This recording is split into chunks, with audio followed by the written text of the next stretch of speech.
Alex is played by 4 different people. In addition to Laurie Kynaston, his 6-year-old self is played by Benjamin Evan Ainsworth, with Simon Bundock serving as his duplicate. Finally, Benedict Blythe portrays the senior 70-year-old Alex.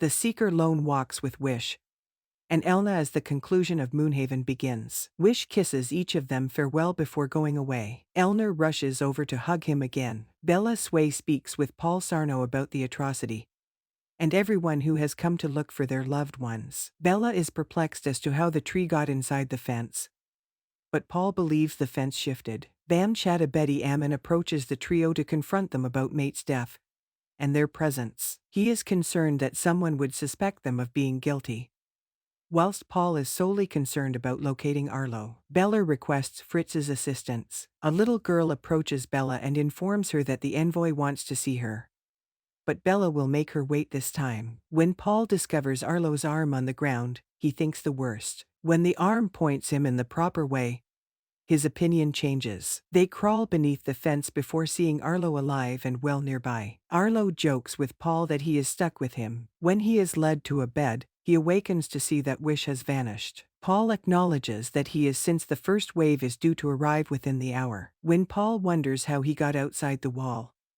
Arlo replies that it occurred to him. Everything began to alter after the first shot, something Arlo had never seen before. Both agree that it was Io moving beneath him, attempting to halt the shots. Arlo says that the tree was created by Mooners who were unwilling to let go of the old ways, and it must be hidden. Arlo worries that everyone will become strangers again. Bella tells Indira that you should destabilize an enemy when you can't defeat it using force. Now that people know their blood families, there is no going back and this place will collapse. Indira claims the Mooners died to save her, and that they are strong enough to resist temptation. Bella believes they should destroy the tree since Mooners are flocking to it. Indira claims Tom understands they can't meddle in something so precious.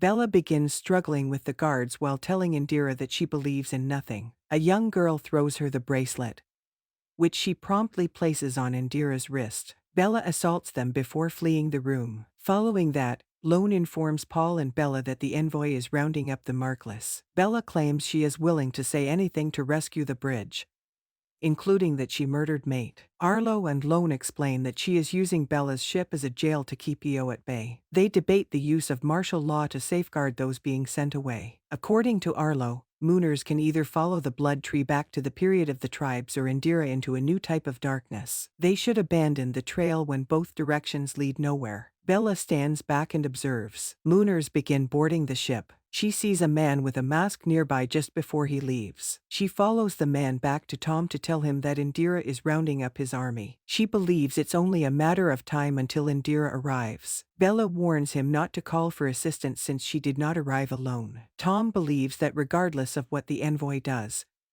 the Mooners will turn against the Earth. When you've seen things from above, the linear stuff becomes tedious. Tom claims the voices used to come from behind a closed door, but he is now in the room. Bella believes she has him now that the singer has transformed him into fried eggs and toast. Tom confesses he has changed as a result of what she did, but Bella was hoping he would die. She tells him that Icon has already shut down this location. Tom emphasizes that once Icon gains control of Io, they will have no voice. He informs her that he will require a true soldier. Bella is skeptical that the Mooners can help them, but she believes they should give them a chance. When they hear the ships departing, Tom remarks that Bella should have joined them and gotten away while she still had the chance. It is already too late. As the ships soar overhead, he informs her that her name means war. Bella observes Tom and Sonda conversing with someone else. Paul tells Fritz at home that he dislikes him because Lone does. According to Paul,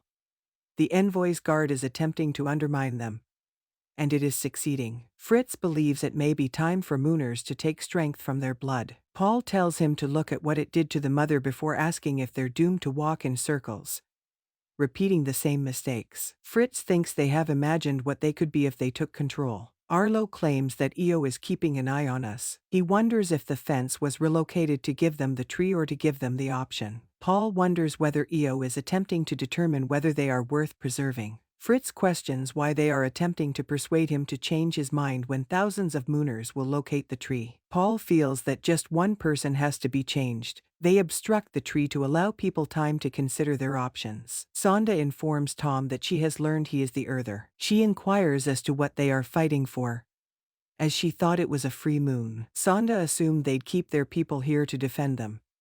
But they've taken off, and Tom wants everyone to believe in him. He says the first wave needs to return to Earth, but she thinks they should let the Earthers go. Tom tells her that they're all trapped here and he knows how to set them free. He assures her that everything will be over shortly. Sonda is informed by Mate Voss that they are looking for connection in their work. Sonda expresses her need for Mate to Bella. Before shutting off the hologram, Bella informs her that she has deceived her. She accuses her of being worried while encouraging Mate to pursue the ghost. She desired her death in order to obtain the key. Sonda strongly rejects it. She wanted Mate to assist them, but she went insane when Bella came. Bella contends that the Mooners urgently require a leader, not a spy or Tom's puppet. Bella inquires about the reckoning suggested by Tom. According to Sonda, Tom knew Mooners were worried about the first wave, so he disseminated stories about the bridge being a trap.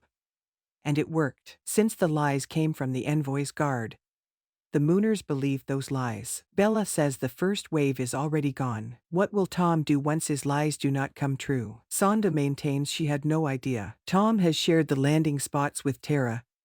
According to Bella, Sonda explains that Earth rebels have been battling the bridge since its inception. She goes on to say that the first wave would be attacked and slaughtered as soon as they arrived. Arlo wants to warn them and tell them to divert, but it was decided to keep their communications quiet until they arrive. When Paul realizes there is no way to approach them, he becomes enraged and smashes something. Paul wonders about his actions after informing Bella what Tom did. Because he is Trualune, Bella doubts he could have kept Wish at bay. She began to believe she was a part of something bigger than herself. They pay a visit to Chill to see what she has to say. She claims they don't know their biological mothers, although she once met hers by the ocean. She was a seeker who sent a flower in a package. Chill did what her mother instructed. She presented it to Strigo one day. Paul feels she sought to defend it and died attempting to rescue it when she claimed someone was making a mistake. He considers it a noble life to attempt to rescue this location and the Earth.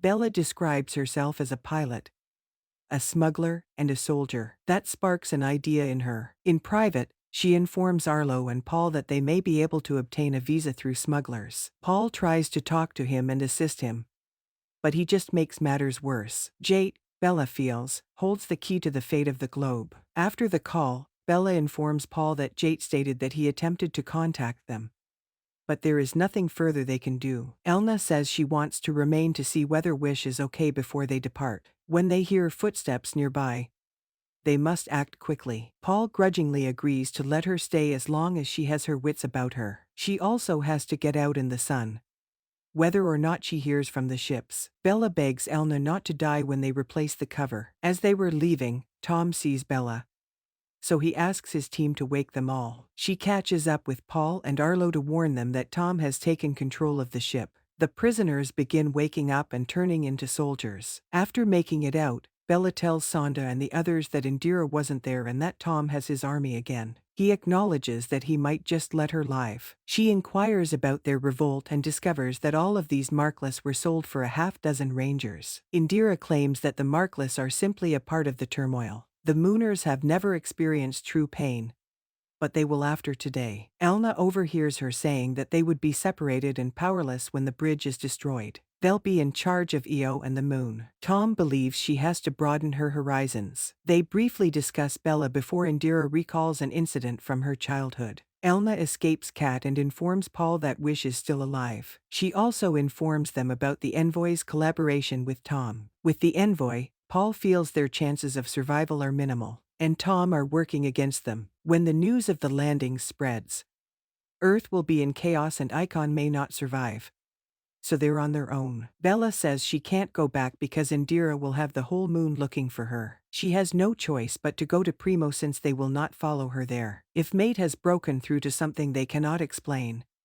she may be their only hope. She wanted Paul to notify the others that she would be returning with assistance. She claims this isn't for a good purpose. It is intended for the unit. Paul assures them that they will be ready for her return so that they can fight Indira in the future. Bella will make certain that she does not survive to see the future. Indira asks Tom if he is concerned about Io moving the wall. She tells him what Mate thought about people arriving who could talk to Io. Tom views this as an opportunity since he wants to communicate with whoever can speak to Io. He believes they are secure here since Io cannot act when it cannot see them. Paul tells Lone about Wish's arrival on Earth. She believes they are on a fold since there will always be what occurred before today and what happens after. He wonders if it is also true of them, as it has been difficult to watch her wander. Lone claims it would be easier if he could see her. When she says he looks at them through the past, Paul wants to know what he has to do for them to start again. She advises him to let go. When darkness falls, his light dims because he is looking backwards. She feels he must take the initiative and lead. The Mooners successfully land on Earth. Bella runs off through the woods as the finale ends. Thank you for watching. Please don't forget to comment, subscribe and give us a like.